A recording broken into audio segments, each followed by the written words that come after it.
Satyabama Institute of Science and Technology, Chennai and Sriperumbudur.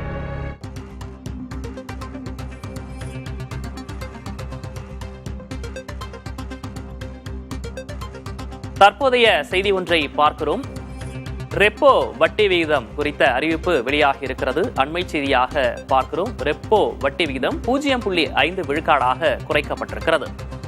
Repo வட்டி விகிதம் 0.5 விழுக்காடாக குறைத்து reserve வங்கி அறிவிப்பு வெளியிட்டிருக்கிறது. இன்றைய தினம் இந்த அறிவிப்பு வெளியாகலாம் என்று முன்கூட்டியே கணிக்கப்பட்டிருந்த நிலையில் 0.25% வட்டி குறைப்பு இருக்கும் என்று எதிர்பார்க்கப்பட்ட நிலையில் 0.5 விழுக்காடு குறைத்து அறிவிப்பு வெளியாகி இருக்கிறது. வங்கிகளின் கடனுக்கான ரெப்போ வட்டி வீதம் 0.5 விழுக்காடு குறைத்து ரிசர்வ் வங்கி தற்போது அறிவிப்பு வெளியிட்டிருக்கிறது. அண்மை செய்தியாக பார்க்கிறோம். இது தொடர்பான கூடுதல் விவரங்களை மூத்த செய்தியாளர் கணபதியிடம் கேட்கலாம். கணபதி, 0.25% அல்லது 0.5% வட்டி குறைப்பு இருக்கும் என்று எதிர்பார்க்கப்பட்ட நிலையில் 0.5 விழுக்காடு குறைப்பு அறிவிப்பு வெளியாக இருக்கிறது. இது தொடர்பான முழு விவரம்.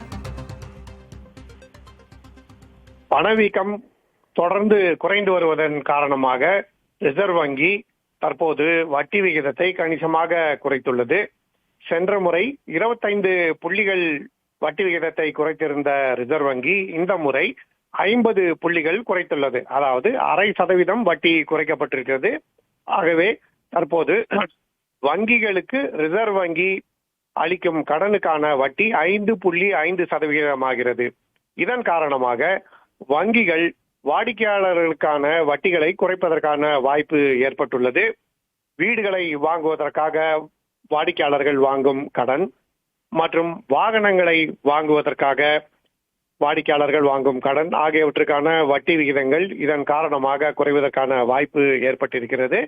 ஆகவே சாமானிய மனிதர்களின் சுமை ஓரளவு குறைவதற்கான சூழல் இந்த வட்டி குறைப்பு மூலமாக ஏற்படுகிறது. வட்டி காரணமாக ஏற்பட்டிருக்கும் பளு சுமை குறையும் என எதிர்பார்க்கப்படுகிறது. விரைவாகவே வங்கிகள் இந்த வட்டி குறைப்பை வாடிக்கையாளர்களுக்கு வழங்க வேண்டும் என ரிசர்வ் வங்கி விரும்புகிறது. அதற்கான ஏற்பாடுகளையும் தொடர்ச்சியாக ரிசர்வ் வங்கி செய்து வருகிறது. மேலும் பணப்புழக்கமும் தற்போது கணிசமாக அதிகரித்து வருகிறது. ஏனென்றால் பணவீக்கம் குறைவதன் காரணமாக பணப்புழக்கத்தின் மீதான கட்டுப்பாடுகளை ரிசர்வ் வங்கி படிப்படியாக தளர்த்தி வருகிறது. இதன் காரணமாக பொருளாதார வளர்ச்சிக்கு ஊக்கம் கிடைக்கும் என எதிர்பார்க்கப்படுகிறது.